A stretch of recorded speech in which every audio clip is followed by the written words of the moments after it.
Hello, thank you and welcome for coming to my channel. Today you're going to see in my garden one of the things that is happening.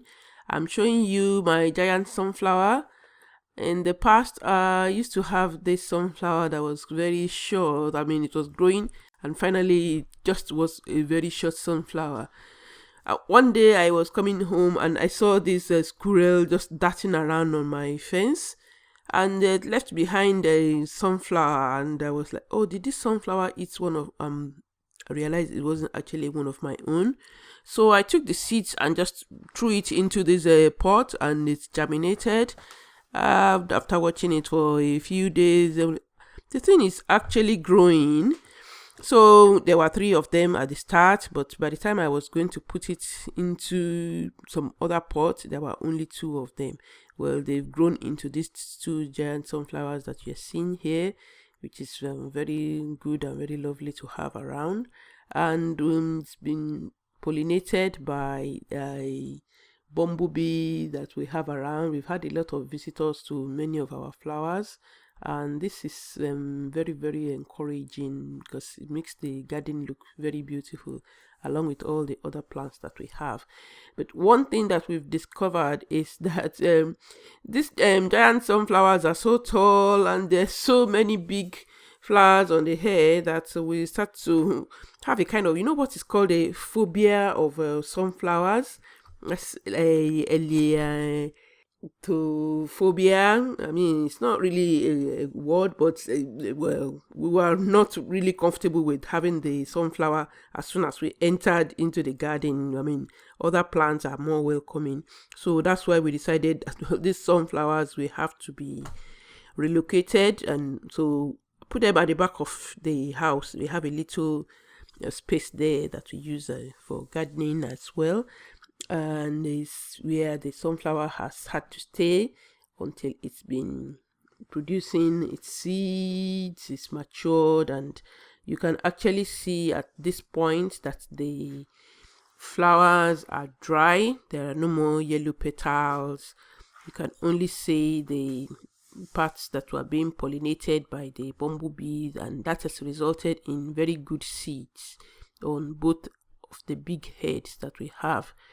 Now, at this stage, the sunflower is not yet ready for us to harvest and bring in. So we just leave it out there in the sun for it to carry on growing. We notice there are different colors on the sunflowers. Some are plain yellow, which is beautiful, but some have an orange ring inside. Well, this is very encouraging to be able to study all these different things about the sunflowers. Now, whether it's raining or it's shining, like sometimes we have the rainbow, we'll just go out to the back and see the sunflowers. Now, at some point, the squirrels now come along and start to eat the sunflower. And I thought, well, I told you earlier that the seeds came through a squirrel anyway. So I'm like, maybe this is actually a grandchild of that squirrel. I don't know how long the squirrel lives, but if it's a squirrel from 2 years ago and another one now, might be his child, might be the grandchild. So let's have some of the seed. So that's why the squirrel is now feeding off our sunflower and is actually really working seriously at it, going up, down, trying every angle to displace the sunflower. After it's taken it, it's gone to that little corner and is eating it there and just enjoying itself. Now, one other thing that I would like to say now is, thanks to Nick's Allotments at Nick's Allotments for this giant sunflower competition. And today I'm going to be measuring my sunflower, and I think it's been fixed down there, and so I go all the way up and find the height to be 230 centimeters. That's quite tall. Also have to do the measurements for the size of the sunflower. Well, that head is nowhere near your sunflower head needs allotment, but we still just have to enter 18. It's yeah, let's call it 17 centimeters. No, yours is like twice the size of this one.